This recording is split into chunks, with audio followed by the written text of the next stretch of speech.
Ni mambo mengi yanaweza kuandikwa kuhusu mkongwe huyo mwenye uzoefu wa zaidi ya miaka 36 katika tasnia ya habari, akiwa amefanya kazi katika vyombo mbalimbali vya habari ndani na nje ya nchi. Charles Hilary alizaliwa Zanzibar zaidi ya miaka 62 iliyopita eneo la Jang'ombe. Mwaka 1968 alihamia jijini Dar es Salaam na kujiunga na shule ya msingi ya Ilala Mchikichini. Alijiunga na Radio Tanzania mwaka 1981 na kukitumikia chombo hicho cha umma hadi mwaka 1994 alipojiunga na kituo binafsi cha Radio 1 kinachomilikiwa na IPP. Mwaka 2003 aliondoka nchini na kujiunga na Radio Deutsche Welle nchini Ujerumani, na miaka mitatu baadaye alijiunga na shirika la utangazaji la Uingereza BBC akiwa idhaa ya Kiswahili. Mwaka 2015 alirejesha mpira kwa kipa baada ya kuamua kurejea nchini na kujiunga Azam Media. Alieleza sababu za kuondoka BBC kurejea nchini kuwa ni umakini wa wamiliki wazawa wa vyombo vya habari. Miongoni mwa rekodi zake na kwamba yeye ndiye Mtanzania wa kwanza kutangaza kwa Kiswahili mechi za fainali za Kombe la Dunia mwaka 2010 akiwa uwanjani. Radio nyingi ziliwahi kutangaza fainali hizo kwa Kiswahili, lakini zote zilifanya hivyo kwa kuangalia mechi hizo kwenye runinga na si kutokea uwanjani. Anakumbukwa sana kwa uhodari wake wa kutangaza mpira na kipindi cha Charanga Time kilichomzidishia umaarufu akiwa Radio 1 Stereo.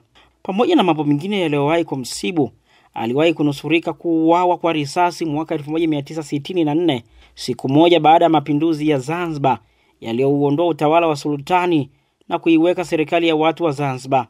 Charles Hilary alikutwa na tukio hilo Januari 13 wakati akiwa na umri wa miaka 5.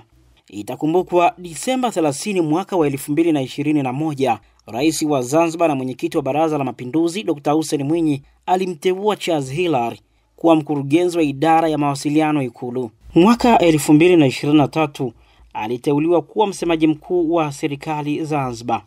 Leo hii Mei 11 mwaka 2025, taarifa ya simanzi, taarifa ya kuhuzunisha, taarifa ya kusikitisha.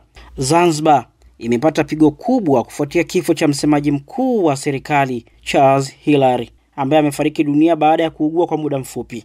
Kifo chake kimetangazwa rasmi na serikali ya Zanzibar, huku viongozi wa kitaifa, wanahabari wenzake na wananchi wakielezea masikitiko yao na kumkumbuka kama mtumishi wa umma na mwanahabari mwenye maono aliyetoa mchango mkubwa kwa taifa. Charles Hilary amefariki alfajiri ya leo Mei 11, 2025 katika hospitali ya Muhimbili Mloganzila alipokuwa akipatiwa matibabu.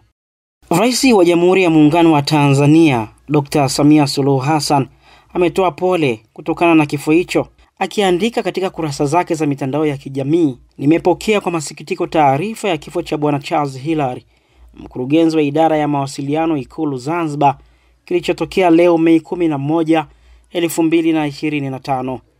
Ninatoa pole kwa Rais wa Zanzibar na mwenyekiti wa Baraza la Mapinduzi Mheshimiwa Dr. Hussein Mwinyi, familia, ndugu, jamaa na marafiki na wadau wote wa sekta ya habari nchini kwa msiba huu."